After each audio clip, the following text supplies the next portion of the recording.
दोस्तों, क्या कभी आप इस तरीके से सोच सकते हो जिसके घर में जागल लगी है और वो 50 साल का व्यक्ति हो, उसने अपने घर में से जितना देवी देवताओं का सामान होता है नाचते हुए आया और बाहर फेंक दिए।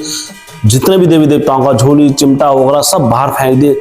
उसके बाद जो होता है दोस्तों, उसी जागर में उसी टाइम पर और उसी वक्त पर देवताओं का रिजल्ट मिलता है।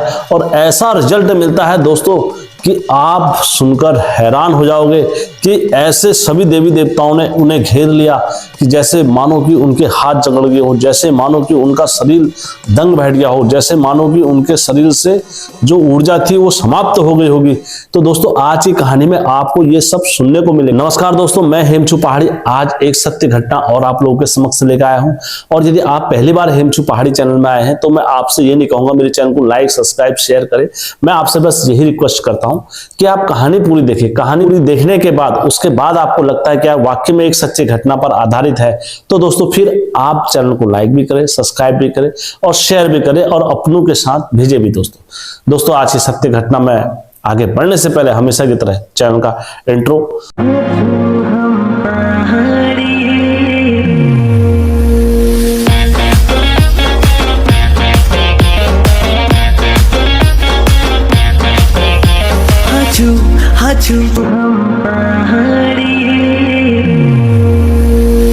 जय बिकारा बजरंगी, हर हर हर हर हर हर हर हर हर महादेव। आप सभी भक्तों पर महादेव की कृपा और बजरंगबली का आशीर्वाद हमेशा बने रहने चाहिए। दोस्तों सभी माता रानी के भक्तों को मेरा सादर नमस्कार। और माता रानी के इस कालरात्रि के पावन अवसर पर जिस किसी भक्त के पास भी माता कालरात्रि की कथाएं वगैरह कुछ भी हैं तो आप हमारे साथ साझा करना चाह सकते हैं तो अवश्य करें।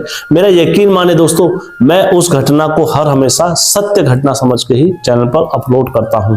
और आप एक कदम अपने उत्तराखंड की संस्कृति के और अपने देवी देवताओं की राह रीति पर हमारे साथ चलना चाहते हैं तो दोस्तों सत्य स्टोरी में आगे बढ़ते हैं। एक लड़का था जिसका नाम रवि था। रवि का जो बचपन भी था वो काफी शांत स्वभाव और बाकी सरल तरीके से बीता। अब दोस्तों यहां से क्या होता है, कहानी स्टार्ट होती है। रवि बहुत धार्मिक व्यक्ति था और उस पर देवी देवताओं ने अवतार भी रखा। अब जब देवी देवताओं में अवतार रखा दोस्तों तो उसने जॉब भी करी और जवानी में आया तो जॉब भी करी। जॉब करने के बाद अपने घर में आया। घर में आने के बाद अपना घर भी बहुत अच्छे से सजाया।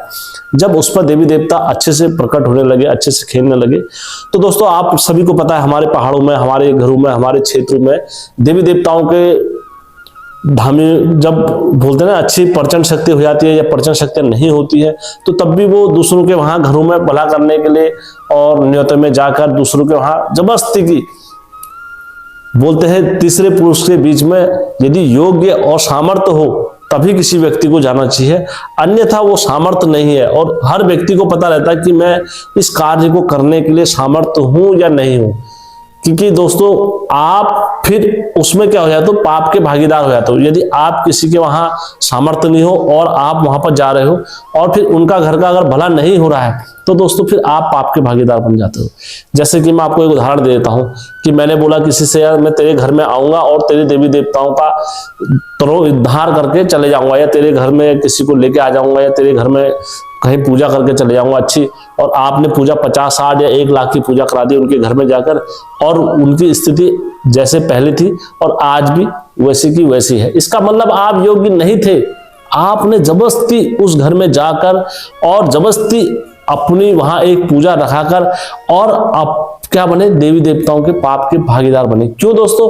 क्योंकि आपको पता था कि हमारे उत्तराखंड के देवी देवता जितने भी होते हैं दोस्तों पहले देते हैं पर्चे फिर लगते हैं खर्चे। अगर सामने वाले को फर्क ही नहीं मिला तो खर्चे का कोई भी उचित नहीं होता। इसका मतलब आपका देवता वहां पर्चे नहीं दे रहा है तो आपको उस घर में जाने की भी कोई आवश्यकता नहीं है और आपको उस घर का कोई खराब या कोई रूपरेखा बताने की आवश्यकता नहीं है। क्यों? क्योंकि दोस्तों जिस वक्त आप जिसको विभूति लगाते हो, किसी को भी आप एक विभूति या चुट्टी मार्ग लगाते हो तो उसी टाइम पर यदि वो आपको अपना गुरु मानेगा, या आप उसकी राह रीति में समझना चाहते हो, या आप उसकी राह रीति में घुलना चाहते हो, तो एक बभूति से ही पता लग जाता है। तो वो आपकी बभूति मान जाएगा, तब आप उस घर में जाएं, और फिर जो आपकी बातें वहां पर मानी गई है, तब वो जिसको भभूति लगी है, जिसको चुट्टी लगी है, फिर वो आपकी पूरी बात मानता है। तो दोस्तों ये नियम होता है। लेकिन आज के समय में क्या हो रहा है, कुछ भला नहीं हो रहा है। एक बभूति लगा के उनके दरबार में जाओ, बभूति लगाएंगे और कहेंगे मैं तुम्हारे घर में आके जागर लगाऊंगा, जागर लगाने के बाद तुम्हारे घर का पूरा संविधान करूंगा। बिल्कुल गलत है दोस्तों। इस चीज का मैं कभी समर्थन नहीं करता हूं और ना कभी करूंगा कि बिगर पर्चे के आप खर्चे देने जा रहे हो, बिगर पर्चे के आप किसी के घर में खर्चा करा रहे हो, बिगर पर्चे के आप उनके घर में नाचने जा रहे हो, बिगर पर्चे के आप वहां पर पूरी हुर्तिया कर देते हो।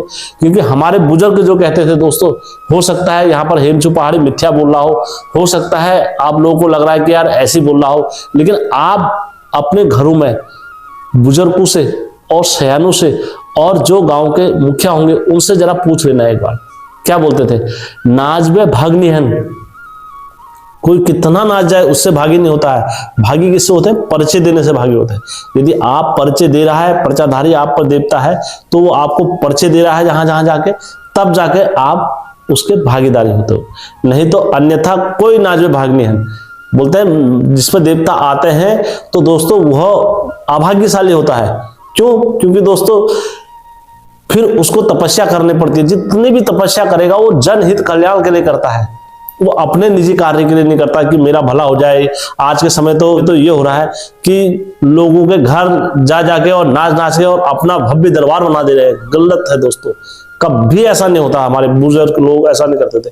जिस पर देवता आता था उसका जीवन कायम हो जाता था, जनहित कार्य हेतु समर्पित हो जाता था।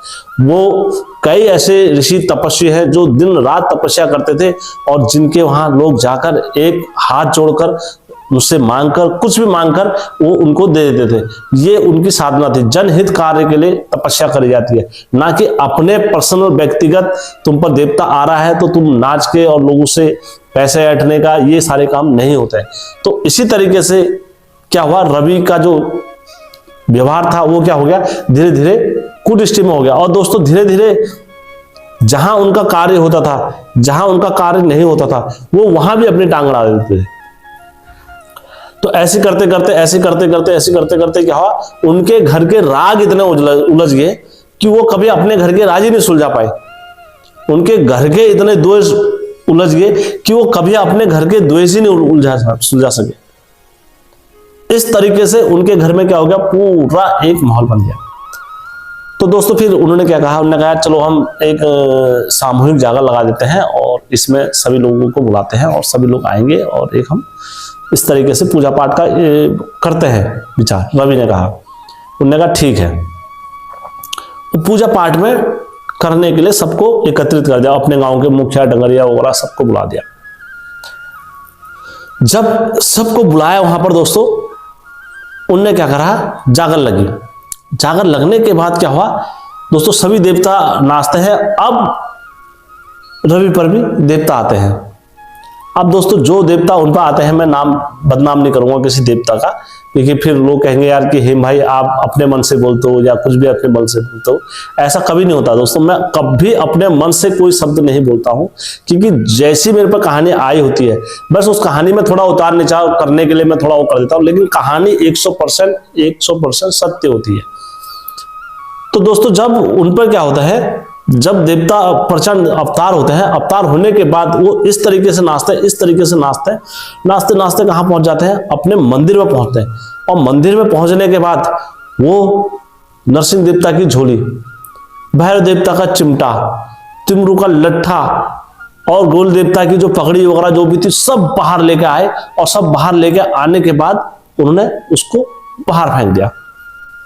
अब वहां पर एक धामी नहीं दोस्तों, कई धामी है। सब एक दूसरे का मुंह ऐसे मतलब देखते नहीं कि क्या कर रहा है, क्या कर रहे हैं, इस टाइप से देख रहे थे कि यार ये क्या कर रहा होगा। मतलब सब चुप मौन बन के बैठे थे।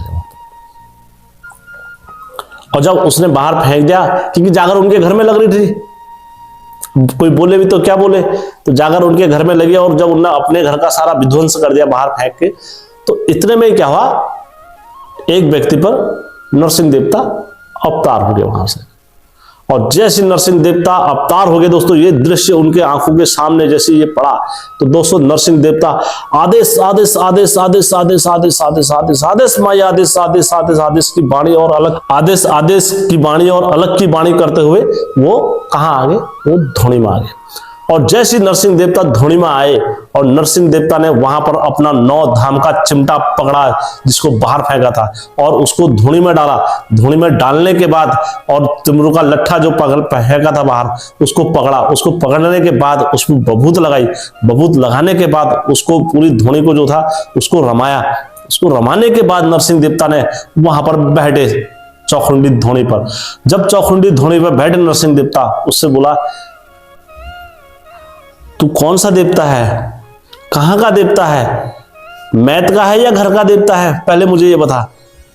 उन्होंने कहा मैं देवता हूं। उन्होंने कहा तू देवता है तो जैसा मैं कर रहा हूं वैसे तू भी कर।